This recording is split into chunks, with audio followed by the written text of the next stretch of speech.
Hello everyone. तो Marvel super heroes में Hulk के एपिसोड 8 में हम टोनी स्टार्क के घर में एवेंजर्स को देखते हैं, जिनमें iron man, Hulk, Thor, giant man और वास्प शामिल थे।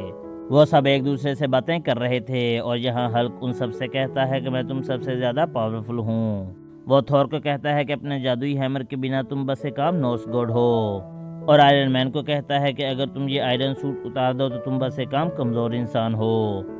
और जायंट मैन और वास्प को अपने साइज को बड़ा छोटा करने के लिए स्पेशल कैप्सूल खाने पड़ते हैं, लेकिन मैं हर वक्त पावरफुल होता हूँ, इसलिए मैं तुम सबसे ज्यादा पावरफुल हूँ। थॉर और आयरन मैन को हल्क की ये बातें अच्छी नहीं लगती। दूसरी तरफ हम एक मिस्टीरियस आदमी को देखते हैं जो स्पेस से आया था और उसका नाम स्पेस फैंटम था, और उसकी पावर ये थी कि वो किसी को भी लिम्बो में भेज सकता था। लिम्बो एक अलग डायमेंशन था जहां टाइम और स्पेस का कोई कॉन्सेप्ट नहीं था, और फैंटम जिसे भी लिम्बो में भेजता खुद उसका रूप धार सकता था।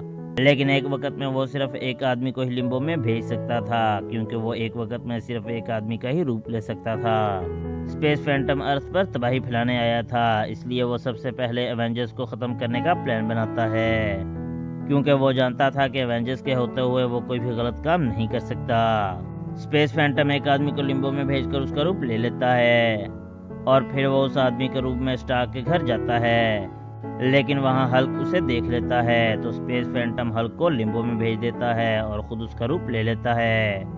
नेक्स्ट शॉट में हम फिर से एवेंजर्स को बातें करता देखते हैं। यहाँ हल्क असल में स्पेस फैंटम था, लेकिन बाकियों को इस बात का नहीं पता था।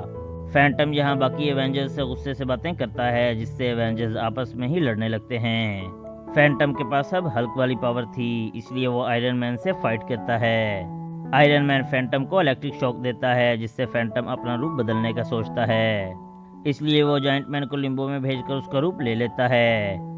लेकिन ऐसा करते ही हल्क लिम्बो से बाहर आ जाता है, और यहाँ हल्क समझ गया था कि जायंट मैन असल में वही एलियन है जिसने उसे लिम्बो में भेजा था, इसलिए हल्क फैंटम से फाइट करता है। तभी वहाँ आयरन मैन भी आ जाता है, और फैंटम आयरन मैन के साथ बॉडी स्विच कर लेता है। यहाँ बाकी एवेंजर्स समझ आते हैं कि ये एलियन किसी के साथ भी बॉडी स्विच कर सकता है। यहाँ थॉर थंडर और लाइटनिंग को कमांड करता है, और वहाँ जोरदार बिजली कड़कने लगती है, जिससे आयरन मैन अपने सूट की पावर इस्तेमाल नहीं कर पाता। फैंटम थॉर की बॉडी को लिम्बो में भेजने की कोशिश करता है, लेकिन थॉर एक नॉर्स गॉड था, इसलिए फैंटम का जादू उस पर असर नहीं करता और उसका प्लान काम नहीं करता, और इस चक्कर में वो खुद ही लिम्बो में चला जाता है। और ऐसा होते ही आयरन मैन वापस रियल वर्ल्ड में आ जाता है, यानी अब स्पेस फैंटम हमेशा के लिए लिम्बो में पहुंच चुका था। इस तरह एवेंजर्स ने स्पेस फैंटम के इविल प्लान को नाकाम बना दिया था, और इसी के साथ ये एपिसोड यहीं एंड हो जाती है। तो आपसे मुलाकात होगी नेक्स्ट वीडियो में, तब तक के लिए बाय बाय।